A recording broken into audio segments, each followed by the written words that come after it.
Students, आज हम पढ़ने जा रहे हैं हमारा next chapter light, reflection and refraction. इस चैप्टर में हम पढ़ेंगे रिफ्लेक्शन के बारे में एंड रिफ्रैक्शन के बारे में कि लाइट जो है वो रिफ्लेक्शन और रिफ्रैक्शन किस तरह से शो करती है। तो पिछली क्लासेस में आपने थोड़ा बहुत इस बारे में पढ़ भी रखा है। So let's start. Light is a form of energy which enable us to see the object. कि लाइट जो है एक एनर्जी की फॉर्म है due to which we are able to see the object which emit light. यानी कि light की वजह से ही हम अपने आसपास के ऑब्जेक्ट्स को देख पाते हैं। तो ये हमें हमारे आसपास की ऑब्जेक्ट्स को देखने में हमारी हेल्प करती है। In this chapter, we will study phenomena of reflection and refraction, property of light, that is straight line propagation. Straight line propagation मतलब लाइट जो है वो एक स्ट्रेट लाइन में ट्रैवल करती है।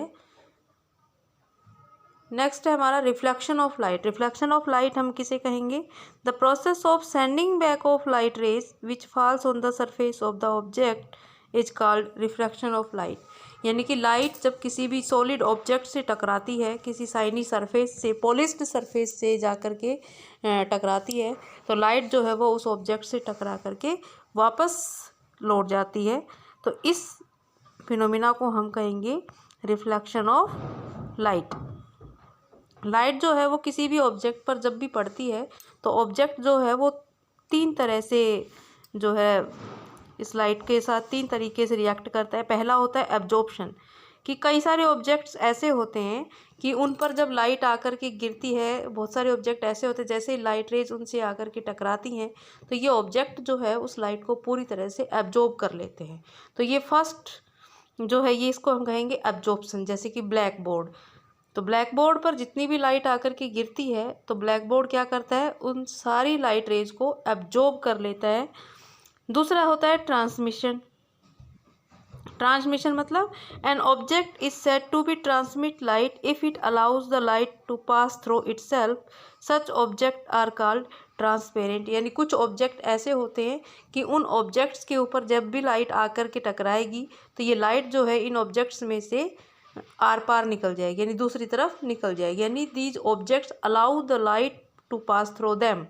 तो ऐसे ऑब्जेक्ट्स को हम बोलते हैं ट्रांसपेरेंट ऑब्जेक्ट। थर्ड है reflected. An object send back light rays falling on its surface then it said to have the reflected light. यानी कुछ ऑब्जेक्ट्स ऐसे होते हैं पॉलिश्ड सरफेस, शाइनी सरफेस, कि जिनके ऊपर लाइट जैसे ही आकर के टकराती है तो लाइट जो है इन ऑब्जेक्ट से, जैसे ये लाइट की रेज आई इस ऑब्जेक्ट से आके टकराई तो टकराने के बाद ये लाइट जो है वो वापस लौट जाती है, यानी कि बैक रिफ्लेक्टेड बैक हो जाती है, यानी रिफ्लेक्शन हो जाता है। तो इस प्रोसेस को हम बोलेंगे reflection of light. Silver metal जो होती है is one of the best reflector of light.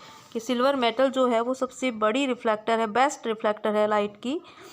A ray of light is straight line along which the light travel and bundle of light rays is called beam of light.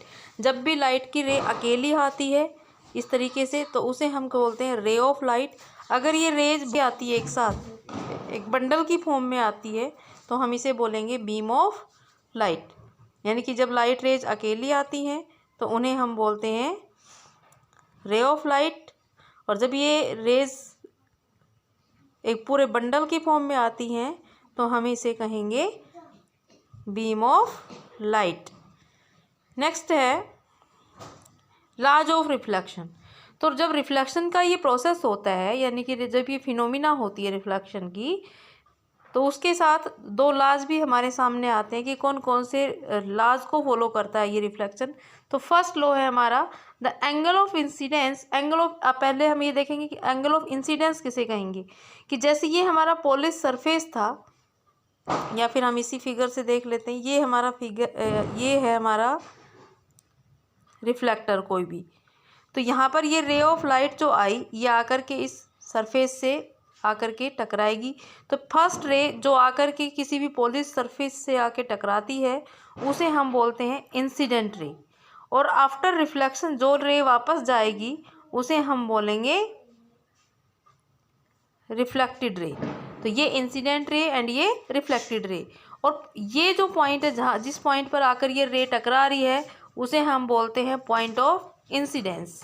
इसे हम क्या बोलेंगे? Point of incidence. और इस point of incidence से हम एक line draw करेंगे जिसे हम बोलेंगे नॉर्मल। तो नॉर्मल जो है वो पॉइंट ऑफ इंसिडेंस से ड्रॉ किया जाता है। तो यहाँ पर हम देख रहे हैं कि ये जो इंसिडेंट रे है और ये जो नॉर्मल है इसके बीच में एक एंगल बना हुआ है जिसे हम कहेंगे एंगल ऑफ इंसिडेंस। इस ठीक ऐसे ही इसके दूसरी तरफ एक और एंगल बना हुआ है जिसको हम कहेंगे एंगल ऑफ रिफ्लेक्शन। तो एंगल ऑफ इंसिडेंस क्या होता है? वो एंगल जो इंसिडेंट रे और नॉर्मल के बीच में बनता है। ठीक है, the angle made by incident ray with normal, normal और इंसिडेंट रे के बीच में जो एंगल बना उसे हम कहेंगे एंगल ऑफ इंसिडेंस। ठीक ऐसे ही रिफ्लेक्टेड रे और नॉर्मल के बीच में जो एंगल बना है वो क्या कहलाएगा? Angle of reflection. अब हम लास्ट देखते हैं। तो फर्स्ट लॉ ऑफ रिफ्लेक्शन क्या कहता है? The angle of incidence is always equal to the angle of reflection. कि एंगल ऑफ इंसिडेंस यानी कि angle I, angle of incidence को हम आई से डिनोट करेंगे और एंगल ऑफ रिफ्लेक्शन को आर से डिनोट करते हैं। तो angle I always equal to angle R. कि अगर कोई रे आकर के किसी पॉलिश सरफेस से 45 डिग्री के एंगल पर आकर टकराती है तो वो 45 के एंगल से ही वापस रिफ्लेक्टेड होगी। तो इस तरीके से एंगल ऑफ इंसिडेंस भी 45 और एंगल ऑफ रिफ्लेक्शन भी 45। सेकेंड लॉ ऑफ रिफ्लेक्शन कहता है कि इंसिडेंट रे, रिफ्लेक्टेड रे और नॉर्मल तीनों एक ही प्लेन में रहते हैं, यानी कि तीनों एक ही पॉइंट पर आकर के मिलते हैं। तो ये थे रिफ्लेक्शन